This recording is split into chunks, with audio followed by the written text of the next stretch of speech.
I'm going to make the bold move of not having slides. And hopefully my accent comes across clearly, and you can just focus on the things that I'm saying, and I will maybe paint some pictures in your mind. I think I only have 10 minutes or so, and really I want to kind of raise a bunch of questions for you.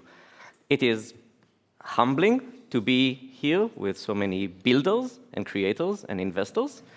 I come from a very different perspective. So my name is Shahar Avin. I have 3 hats. I will mostly wear the first one today.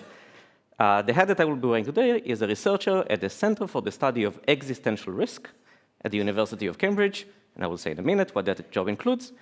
I am also currently seconded to the UK government's AI Safety Institute, which is really fun because they get to empirically research some of the risks I'm going to talk about, and we also have a team that is a jailbreaking team that does that we just saw, and it's very humbling to be sitting with them. It's kind of amazing that the government has that on its force dealing with frontier AI. But I'm not representing the UK government today, so please don't ask me about that, except under Chatham House rules.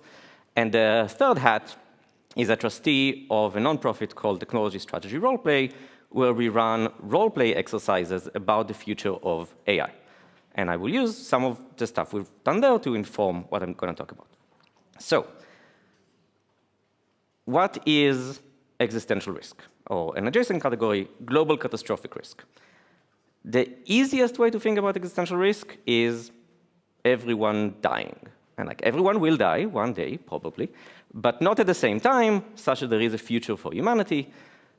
It is our job to come up with scientifically plausible scenarios whereby everyone dies, and humanity does not persist. Other species have gone extinct in the past. It is not inconceivable that humanity will go extinct. It is not likely. It is definitely not that much fun to think about. This is, I expect, something not you spend a lot of time thinking about, but someone should, and so we do. Global catastrophic risks are much smaller. The definitions change, but let's say 1% of the global population dies in one go. And there are nuances. You could have permanent loss of potential, kind of terrible dystopia that you can get out of, that kind of stuff. Is embodied AI an existential risk or a likely pathway to global catastrophic risk? I don't think so. Good news, you can all go home. Why do I think that?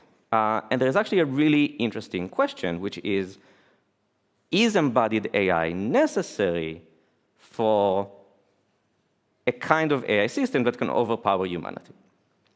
I just think that the answer is probably not. I work with a lot of people who think that the answer is probably not.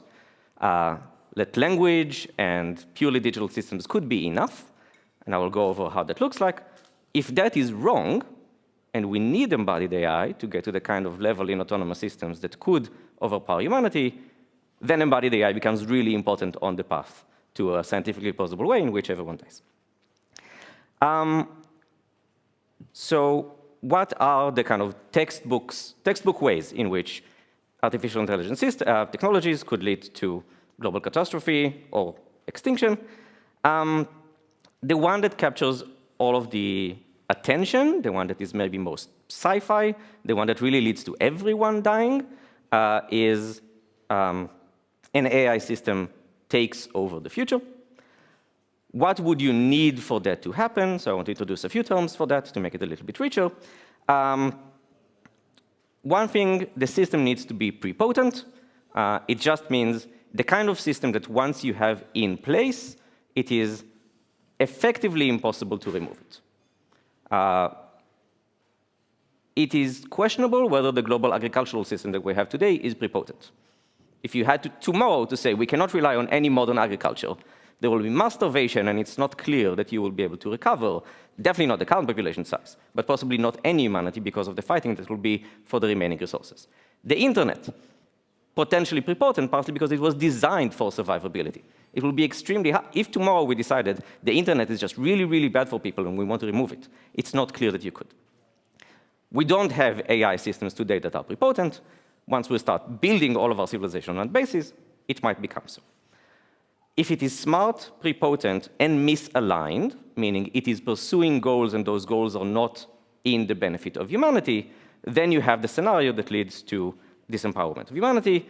For there to be misalignment, the system will need to be pursuing goals. It could be pursuing goals explicitly as a kind of agent. It could be pursuing goals implicitly in terms of the values that go into what the system cares about or doesn't care about. It probably needs to be situationally aware. It needs to know that it is an AI system and kind of what it can or cannot affect in the world, so have some concept of causality. And it probably needs to have some incentive for power seeking, meaning it will seek to, over time, increase its own power over the world. We tend to think that that comes naturally when you are an agent with a goal in the world. Power seeking is just instrumentally useful for a lot of what you want to do in the world. You put those ingredients together, and what you get is a system that kind of surreptitiously gets more and more control over the world and may see humans as either a pathway to achieve what it wants or an obstacle that needs to be worked around. And some people are now evaluating in the real world whether systems today can do that, have situational awareness, power-seeking tendencies, ability to manipulate. And the answer today is no, but they are much better at it than they were 2 years ago, to the point where it makes sense to ask the question. 10 years ago, this was very theoretical and wasn't an empirical question. Today, it is an empirical field of study. So we set aside the system itself trying to overpower humanity. We ask, how could someone misuse these technologies to cause extreme levels of harm? The answer is probably use intelligence in the cyber world to break into critical infrastructure and cause a lot of harm that way. We are seeing that the capacities of AI system in cyber increase significantly. Again, this is purely digital AI, not embodied AI. What embodied AI does, it increases the vulnerability surface area significantly. So there are a lot more things to hack into, and potentially a lot more harm you can do in a world that has many more cyber-physical systems, such as robots. We're interested in CBRN, so non-conventional weapon systems being misused by AI, or AI allowing people to access those kinds of systems. In the UK, they're looking at chemical and biological. In the US, they're looking at nuclear. There is, at a very high level, just was announced, an agreement between Biden and Xi Jinping that they will not integrate AI into the nuclear command and control. But the temptation is there, and it's a very hard area to do verification. You can think about a miscalculation or an error in that space that is very hard to explain under time compression that could lead to a catastrophe. An interesting one that we're looking at is geopolitical conflict. AI is a huge driver of hype, previously mostly in the private industry, but now very much at the geopolitical level. What happens in a scenario where top leaders have this vague understanding of what AI is and understanding that they have to be at the forefront, and if they don't control advanced AI, they would not be protecting their citizens, their civilizations, their heritage. Could falling back in an AI race be considered a legitimate cause for an attack? It's already considered arguably a cause for trade warfare, for kind of attacks below the threshold for conflict, cyber, and sabotage. Would you ever start a war because you are cut out of the GPUs? We don't know, but I think it's worth studying. Destabilization, what happens if you have, again, it could be around the perception of AI rather than what AI is actually doing, but if large parts of the population think that they don't have a role to play in the future, their decisions don't matter, their jobs are being displaced, their meaningful social relationships are being displaced by technology, would you get mass riots, radical movements, resurgence of violent ideation in the forms of religions or other? And maybe the last one, which is a bit slower, which is disempowerment. We just get very used to the technology, kind of a WALL-E future, right? We just have machines do more and more of the work for us. We are thriving, we don't die, but we've lost something meaningful about what it means to be alive. And I guess kind of a twist on that, which I don't think we're going to, is we're having these social robots for the elderly. What happens if we ever choose to have social robots as your significant emotional other, or as a replacement to childbearing at a societal level? Again, I don't think we'll go there yet, but this is a choice that we will need to keep on not making for a long time if we want humans to be around. Anyway, what do we do about all of this? I see that I'm already short on time. we spent some time just hoping that the people developing this could be trustworthy, and there will be some competition about ethical AI beating out non-ethical AI. It doesn't work. The stakes are too high. The near-term benefits are too high. Everyone loves Meta now because they released Llama, even though they have a terrible track record of really bad ethical decisions. Everyone uses OpenAI products, even though everyone who's worked there, who cares about safety, says the company doesn't care. So that doesn't work. We need some kind of government regulation, ideally minimal government regulation on the things that actually matter at the very high scales, global catastrophic, existential risks. As I said, the UK government is starting to look at that. The US government is starting to look at that with the executive order. There are some carve-outs in the EU for those kinds of risks, and I think in China as well.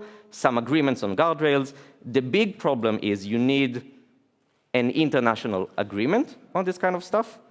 And the current mode of operation is international competition, not international cooperation or guardrails or anything like that. The main problem probably is verification.